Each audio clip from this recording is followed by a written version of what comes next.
Welcome to the Fire and Earth podcast with your hosts, Jason Mefford and Kathy Gruver. Fire and Earth, giving you the keys to unlock your limitless potential. Welcome, everybody, to another episode of the Fire and Earth podcast. I'm your co-host, Jason Mefford. And I am Kathy Gruver, and we are so excited to have another phenomenal guest on the show. I'm not about to try to pronounce what he's going to be talking about today, so we'll leave that to him. But we've got one of my very dear friends, Mark Lakowski, who I know from Hypno Thoughts Live. Again, we have another hypnotist, hypnotherapist joining us, but we're excited to have Mark. So Mark, tell us a little bit about you, your background, and what is that long word you're going to be talking about today? What is that long word? Well, my name is Mark Lakowski, and I am out of Wisconsin, and I've known Kathy for quite a long time. She knew me when I had hair, and it's been a while. I work with people here in my office in Wisconsin, but all over the world as well. And what I'm really passionate about is really helping them to break free from those struggles of anxiety and worry. And one of the processes that I use with them is hypnotic Ho'oponopono. And sometimes I do say that wrong myself, so don't worry if you get it wrong. Ho'oponopono. Yes. Good job. Everyone at home, say it with us. Ho'oponopono. Beautiful. Good job. It reminds me of the Sesame Street. Near, far. Ho'oponopono. All right. Well done. Gold stars for everyone. Yay! Yay! Thanks for coming on, Mark. Yeah. You're welcome. Thanks for having me. So what does that mean then, right? I mean, it's this big long word that's hard for us to pronounce, but right. What does that mean? How are you now kind of incorporating that in to help people get rid of this anxiety? Because everybody feels some anxiety, right? Everyone has it. Everyone has stuff. And here's the thing about anxiety. It's normal and natural. We're supposed to have it. That's that part of us that keeps us alive and safe. It's our fight, flight, and freeze. But we as stupid humans, we don't turn it off. We don't dial it down. So, Ho'oponopono, it translated, it means to make right and to make double right. And, us as healers, isn't that kind of what we want to do? That's kind of our job, is to not only help people to make things right for themselves, but to make it so right for themselves that it doesn't come back. And so the idea and practice of Ho'oponopono, it's old. It's very, very old. It's been going back for centuries, practiced in various different ways. But the whole idea is to basically take what you're dealing with, whatever it is, and let it go. Let it go with love and forgiveness and surrender, to let it go with healing and gratitude, so that you don't have to continue carrying that with you the next day. In one of the earliest practices of it, the idea was to release your troubles to the setting sun, and literally cutting that cord between you and it and letting the sun take that away as it set, so that the next day you could start fresh and start new. Okay, so this is actually really interesting for me, right? Because I've been to 48 of the 50 states. I haven't been to Hawaii yet. Okay, which it sounds like, again, this word is from Hawaii. It's a Hawaiian word, right?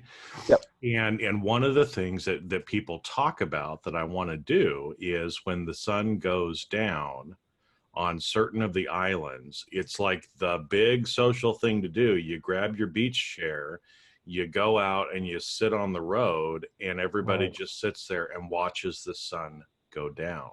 Yeah. So it's like, oh, okay. Now, there's probably a lot deeper reason for that tradition than probably people actually even realize today. But it's like, wow, yeah, just let it go. The sun is going down. It's the end of that day. It's going to come up tomorrow. Right. And it's going to be different because we've let today go, and tomorrow is a new day.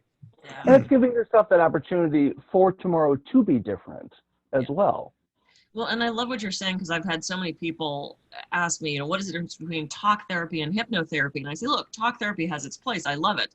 But Yes. unfortunately, so many times with talk therapy, how many times can you tell that story about your mother before you have to just release that feeling, figure out what the core issue is with that, and let it Right. go, to Right. quote Frozen song, as opposed to continuing to rehash it. Yes. I agree with you that it's that symbolism of almost like that sympathetic magic of letting things go, whether it's through the sunset or whether it's flushing it down the toilet or sitting in the bathtub, and as the water drains, that feeling goes Yeah. away too. And I was triggered yesterday from some past hurt, and I literally called a therapist friend of mine and said, Yeah. how do I let go of this past hurt so that it doesn't affect now my present and my future relationships? And she had this amazing advice, which was, sit down with your new self and your old self and have a conversation, kind of negotiate between. Yeah. But it reminded me of this letting things go with love and kindness, and assuring yourself that the next day something is going to be different. So I love that. So what is the process of doing Ho'oponopono? It's different for everyone. It's different for every culture throughout the years. I learned this process through the school that I went to for clinical hypnosis and therapeutic coaching. And when we did it there, I loved it. I fell in love with it, but it was just a small piece. And I started using it with clients, and I'm like, I feel like I'm only getting to the tip of the iceberg with this. And so I started incorporating more hypnosis into it, and I started incorporating more visual pieces to it. And I started really looking back at the tenets of Ho'oponopono of, I'm sorry, please forgive me, thank you, I love you. And really adding that piece a little more largely into the hypnotic component of it so that people can really, really allow themselves to release things.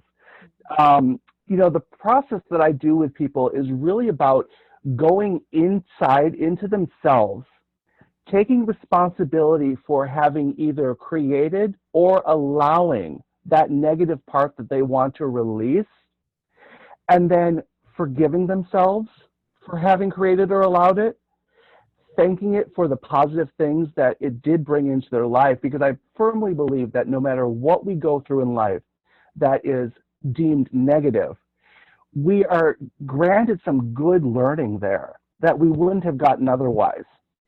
So taking that good stuff from that experience, thanking it with gratitude, thanking yourself, because sometimes when we're going through things, we're just doing the best we can.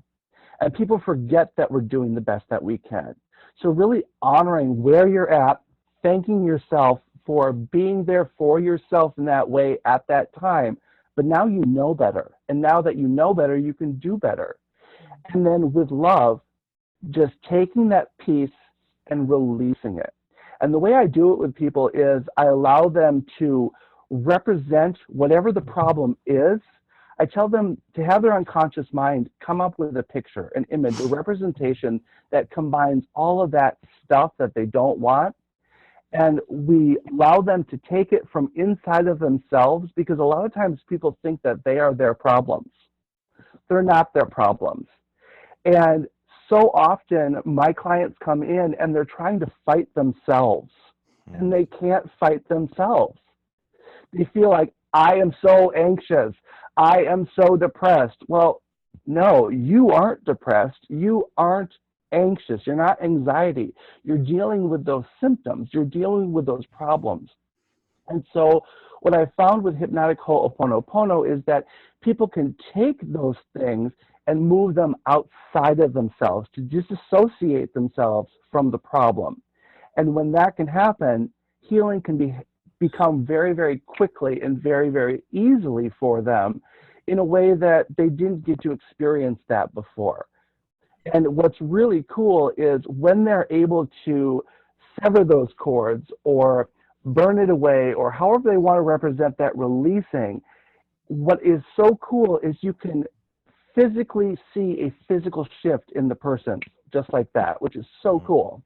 Yeah. I love that you're reminding people that we are not our problems. We are not our disease. We are not our fill in the blank. Because so I'm a cancer patient. No, you're a human being that has this thing right now. I think so. This is, and I have so many people who have benefited from 12-step programs, AA, NA, all these things. But to say you're now forever branded an alcoholic, I don't like that part of it. And I don't want to step on anybody's toes with, if that program has worked for you, great, but that it's those labels, Right. identification with those things. Absolutely. Problem, because you're carrying that around forever now. You know, Yeah. I'm an abused woman, I'm a divorced woman, I'm a whatever it is. You know, it's like we identify with those things that aren't truly who we are or what we are. Right. We're a being having this experience right now. And so I think it's great that we remind people that we take it outside of them, allow them to process that out and get rid of it. I think this is a phenomenal technique, and this is something we've really not talked about yet. Jason and I have talked about doing an episode on emotion in this kind of sense, and we haven't yet. So this is perfect timing. Well, but it's interesting too, because as you're saying things like that, you know, I'm an alcoholic, I'm a cancer patient, whatever, right? That when we do that, we are in fact kind of creating those identity states or those states that we have talked a lot about, but us kind of doing that, ruminating over it, saying those things. I think that's a great analogy, Mark, that you said. You know, it's like we're fighting each other. You know, oh, you're a bad person because boom, you know, and we kind of hit ourselves with it. And you do that enough, and you kind of create that other ego state within you of that identity that we feel. So what you're really doing, you know, again, like you said, you know, you get in this hypnotic state, you go inside yourself, you take responsibility for it, kind of process it, understand it, thank it. Right. Because again, I think that's what I was listening to another podcast this morning, actually, and they were talking about, you know, kind of, again, pushing through the pain, right, being grateful for the pain. That a lot of times we forget that there's something we're learning from it, so we should be grateful from it. But then the important last step is then release it. Right. Yeah, absolutely. And, you know, part of the process that I do with people along those same lines is, you know, I allow the person, once we have that disassociation from the problem, we allow the person then to speak to that part and have a conversation with it. And I let them know, you know, now is the time that you need to lay it all out on the table. We want to leave with no regrets, so make sure that you say everything that you need to say and explain to that problem, to that part, everything that you needed to know and you needed to hear, and get it out of you and off of your chest so that it can truly understand what it's been doing to you, what has been going on in your life because of it, that you're taking responsibility and ownership of yourself, and you're taking yourself back to yourself. And that part is no longer needed any longer. So it's okay to go. Yeah. Oh, it's so great that you're saying, because I'm studying resource therapy or ego state therapy, and we've talked about the ego state so much. We had Mike Mandel on for a couple shows, who is, you know, Mike. Brilliant. But one of the things in the program that we call those people who have been in our past interjects, whether it's the mean dance teacher or the abusive uncle, and there's a whole interject speaks thing where you put that person, for the lack of a better word, in the chair opposite of you, and you get to say whatever you want. And it's so funny, because the issue that was triggered for me yesterday was whether someone from my past actually had this long, drawn out affair and cheated on me and perhaps got this woman pregnant. Well, I will never know whether that actually happened. He claimed at the time. Could I find him, sit him down, and say, "Did you do that thing?" Yeah, probably not. Maybe. But even if I say yes or no at this point in my life, would that loop be closed? And my friend Tina, who we also had on the show, was smart enough to say, this is just going to be open. You have to find a way to resolve this with yourself, because even if you talk to that person, you're not going to be satisfied. So how can you sit down with that aspect of you that is still hurt by this or still unsettled about this and solve it from that? And it's that whole, it could easily put them in a chair as an interject, have a whole conversation with them back and forth and solve that problem. So it sounds really similar to what you're talking about, which is, I love this. We Jason and I get all synchronicities. Yeah, well, because actually, as we're talking about it, it's almost like, you know, I'm thinking about it. You know, again, you use the word interjects, right? As far as, and again, it's really kind of like these different ego states that we have, and it's almost as if we're having a compassionate breakup discussion, with someone, right? Like, you know, we've been together for a long time. We've had some good times. I've learned a lot from you, but it's really, I'm at a point in my life right now where this relationship is no longer serving me. And so we need to kind of break it off. You know, I'm grateful for what you did, but I've kind of moved past this now, and I don't need that anymore. And you're nodding your head, Mark. So it's like you're right on. This is effectively what we're doing, but in a hypnotic trance, and kind of speaking to those ego states is a word we've used a lot on here that people might resonate with, of kind of talking it through it, and then we can actually just and release it. And like you said, that's where a lot of times, you know, those physical, because both of you were shaking your head because you do this for a living, and so you can physically see the other person change, because it's just as if a weight or something got taken off of them, right? Absolutely. It changes their face. I mean, you can see them just kind of going, oh, and letting that go. You know, it's like after you take that test, you study for the SATs, and you fill in that last bubble and kind of go, right? This like out breath of that release of that stress. Absolutely, absolutely. And what I love so much about this particular technique is not only does it work, I call it the Windex of techniques, because it works on practically anything. You know, it really does. It's so cool. I mean, I've used it. You rub it on your warts, rub it on your elbow. Wasn't it My Big Fat Greek Wedding where the dad was like the Windex? Yeah, put some Windex on it. my grandmother was the same way with Pepto-Bismol. I had tree sap in my hair at one time, and she gave me Pepto-Bismol to drink. I'm like, what is this going to do? She goes, oh, it loosens it. I'm like, really? Really? Maybe if you put it in your hair, but not to drink. But anyway, so curious. It's going to loosen something if you put enough in you. Exactly. I can't stand Pepto to this day. But, you know, I really do look at this as a all-purpose cleaner, because really that's what we're doing, is we're taking responsibility for the self, and we're going inward to clean up what needs to be cleaned up. And, you know, I've used this with people dealing with worries and stress and anxieties and depression, smoking, and all kinds of things. And what I love is it works so great on its own, but I throw it into other techniques that I'm using to help people clear things inside of other techniques. Sometimes we need a little extra oomph inside the technique, or the client will get stuck in the process of one technique. And so I'll just transition right into Ho'oponopono, and it just clears the way so that we can continue on, which is really nice. Yay.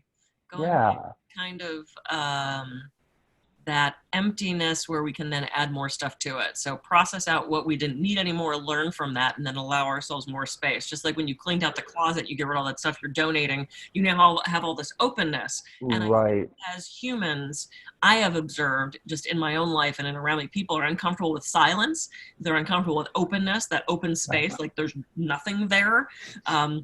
My ex-husband always used to joke that if there was an open shelf, I would find something to put on it, because I wanted to fill that space. And so often we fill that space out of what? Out of a sense of lack, out of a need to distract, out of a need to have identity, out of it, you know, so to sit with that silence and that openness, it sounds like Ho'oponopono. I'm sure good job.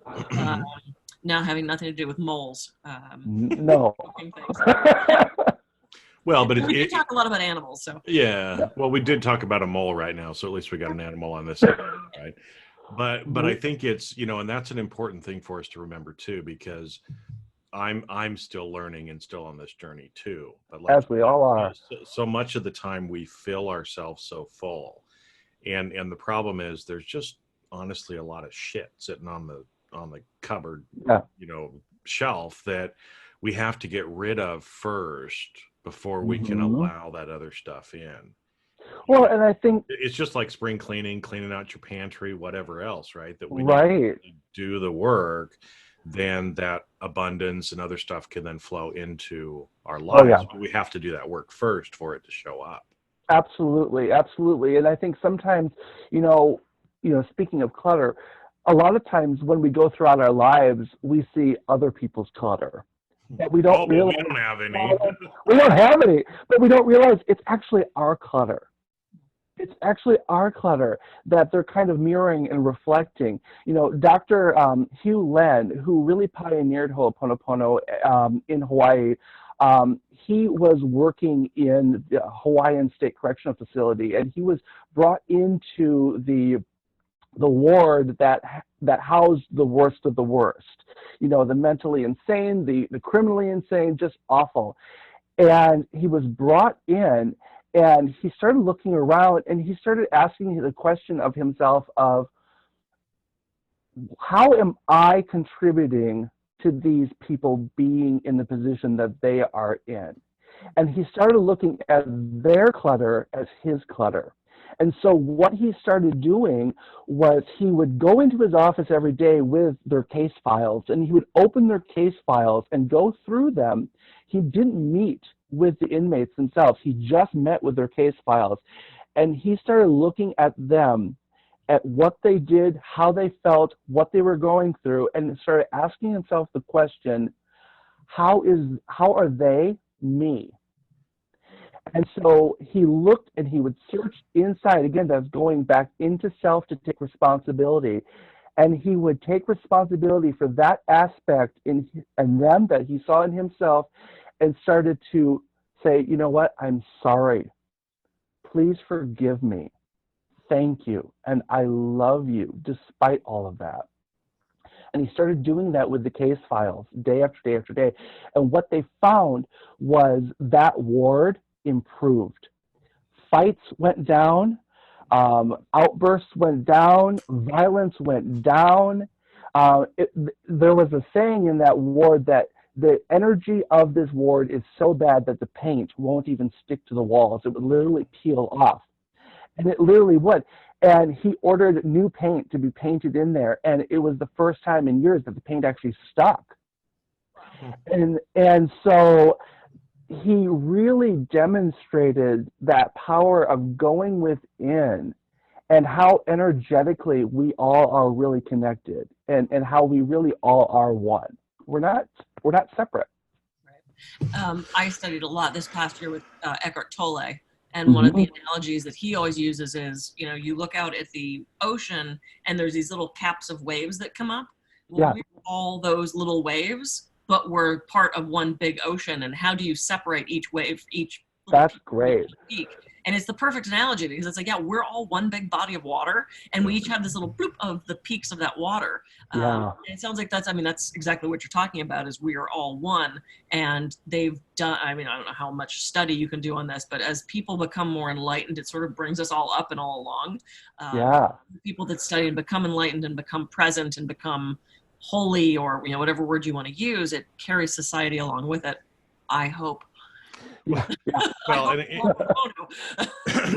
I think, there's a lot of profoundness actually, Mark, in what you just said. So I want to unpack it a little bit, because I got really kind of two big things out of that, right? Is the first one is, you know, like, if you're seeing other people's clutter, it's probably a mirror back on you.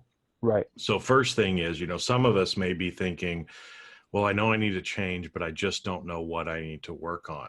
Okay. So stop and start thinking about it this way, right? Right. What are you seeing in other people that are driving you crazy, or that you're not happy with? Right. Because you're probably mirroring it back. So that's probably the first area that it's a good starting point. It's a good starting point, right? So, you know, it's one way to help you kind of think about what do I need to start working on first? Yeah. Because we've all got lots of things to work on. Oh, yeah, absolutely. But there's maybe one of them. The other one is that there's found on the overwhelm too. Oh yeah. Unless you just kind of focus on and stay in that one. Yeah. Instead of cleaning the whole house right now, which is impossible to do all at once, start with a corner of a room. You don't even have to start with the whole room. Start with a corner and expand. Well, and the second part to it too was exactly how that doctor's experience of, I think so much of the time when we see things in other people, we want to help fix the other person. Yeah. But if we fix that in ourselves, the other person will get fixed along the way. Yes. Like you said, his experience was not going out and trying to change those inmates. Because we can't. Because we can't change other people. None of us have ever tried to do that. No, that doesn't happen. But it's way more effective if we actually focus on changing ourselves. And literally, I mean, there's that Gandhi quote, right? You know, be the change you want to see in the world.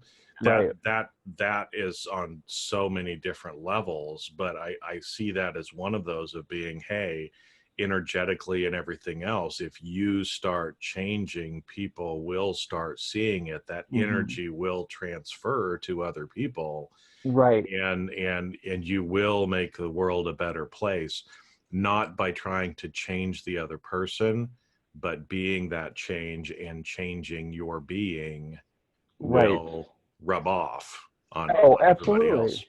Absolutely. You know, one thing I tell my clients all the time, and they don't believe me at first until we're all said and done, and then they're like, "Holy shit, you were right." But I know, right? But I always tell them, I say, you know, when you change and you're vibrating at a different, higher level now, the world around you has to change. It cannot stay the same. It has to either now vibrate at a different level to match you and meet you, or it naturally falls away. And either way, your world can't be the same because you're no longer the same. We're not the same person we were when we woke up this morning, and we're not going to be the same person, you know, tonight that we are right now. Everything's always flowing and changing and growing. And so, you know, I love what you were just saying just now, because it's so true. Our entire world changes when our perspective changes. Yeah, and that can be really scary. And it's that crisis of, who am I now? And I have a very dear friend who is 3 years out of college, and he still kind of goes and hangs out with the college things, but he realizes that he's like, I can't go do that anymore. Like, I can't drive from house to house looking for parties with a bunch of drunk people. He goes, I can't do that. But he doesn't have that next thing yet. So I think he feels incredibly lost. That identity that he's had for now 6 years is gone. And he's going, I don't know who I am. I don't know where I fit in. I'm like kind of in between adult, kid, kind of that awkward space that I remember being in too. Who am I right now with these new people? You know, so I think it's very scary to let that old stuff fall away, because you know, when you stop doing drugs, you can't keep hanging out with your druggy friends.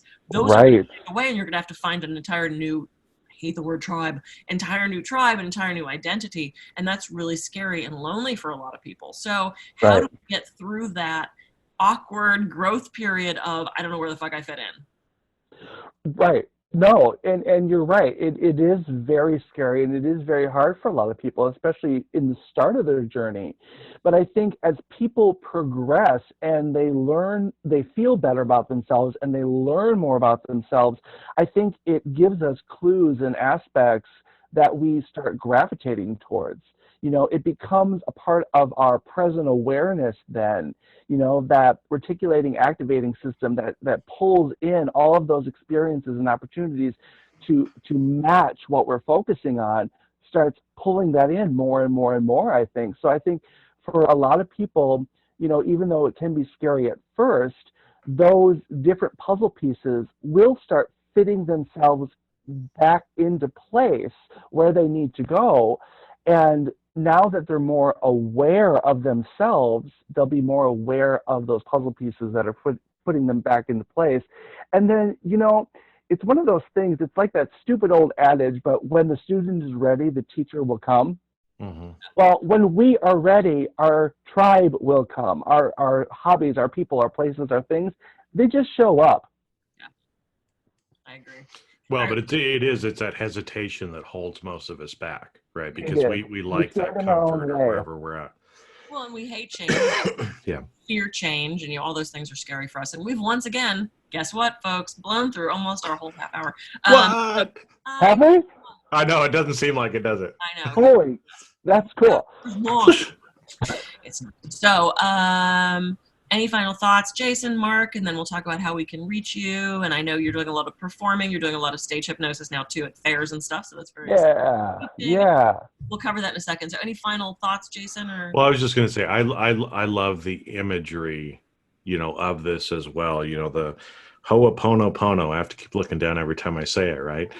But that whole, hang loose Hawaii kind of thing, of just calm the fuck out.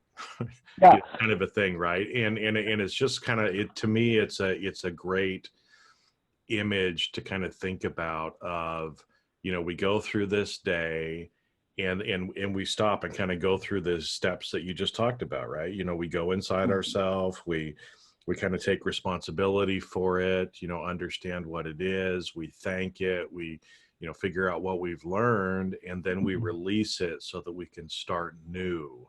Right.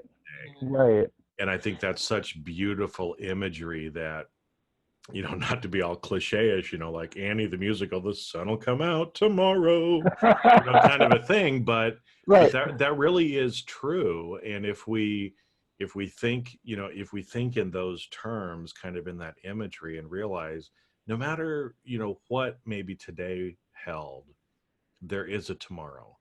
And the better we can get at kind of, releasing, learning what we needed to start tomorrow as a new day. It's just a great reminder, as well as obviously a great therapy, way to help people get through. Yeah, and I think one thing that people really need to remember, and what I like to impart to people, is that, dovetailing into what you just said about the sun will come out tomorrow, it always will. And even when the sky is gray, the sun is always there. It's just behind the clouds. It's not gone. It's just hidden, and it might be a little harder to see, but it still shines light. And we have to find those pockets and pools of light and move into those, because it's only when we move into those pockets and pools of light that we can expand our field of vision and our field of awareness. And one thing people can really do is a very simple way of experiencing that is just every day, take a little moment, put your hand on your heart, think about what's been bothering you, take responsibility for the part that you played in it, and just say to yourself, I'm sorry for having created or allowed that part. I forgive myself for having created and allowed that part. I thank you for the positive benefits and value that you did bring into my life. I love you. I love myself. Go in peace. Well, great way to end. All right. So, Mark, tell everybody how they can reach you. What is your website? My brand new website is at MDL, that's my first three initials, MDL, healingartistry.com. That's the easiest and fastest way. Otherwise, look me up on Facebook. All the cool kids are doing it. I love it. All right. This has been so phenomenal. Once again, it has been great. I love having, it's great because I get to bring people that I know on who are doing such good things in the world and hopefully spread that out a little bit bigger. So this has been an amazing episode once again. And I'm Kathy Gruver. I can be reached at kathygruver.com. And I'm Jason Mefford. I can be reached at jasonmefford.com. So go out, try to practice some Ho'oponopono. Have a great rest of your week, and we will see you on the next episode of the Fire and Earth podcast. See ya. Thank you, guys. See ya. Bye.